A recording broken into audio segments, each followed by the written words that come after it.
అల్లూరి సీతారామరాజు సినిమాలో ఒక్కొక్కరు 10 మంది సార్లు చూసి దేశమాత కోసం రగిలించిపోయారు. ఎవడవాడు ఎచటవాడు ఇటు వెచ్చిన తెల్లవాడు అని ఆ పాట విన్నాం. కానీ ఈరోజు మనకి తెల్లవాళ్ళు పోయారు, నల్లపాలకులు వచ్చారు.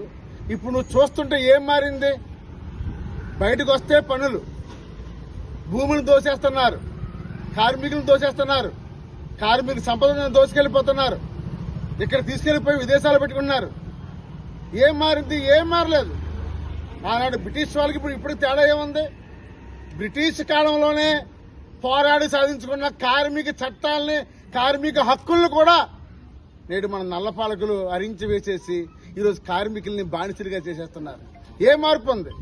అందుకే నేను ఒకటే అడుగుతున్నాడు ఈ దేశ ప్రజల్ని, ఈరోజు తిరుగుబాటు వద్దు, కనీసం మాతో చేతులు కలుపు. అల్లూరి సీతారామరాజు పోరాట వారసత్వాన్ని ముందుకు తీసుకెళ్దాం. ఈ దేశంలో చాలా సమస్యలు ఉన్నాయి. రోజు రోజుకి ధరలు విపరీతంగా పెరిగిపోతున్నాయి. అవుట్ సోర్సింగ్ కార్మికులు పర్మిట్ చేయట్లేదు, 12వ పిఆర్సీ లేదు, ఇల్లు లేదు, ఇళ్ల స్థలాలు లేవు, రూపాయికే భూమిని ఇచ్చేస్తున్నారు.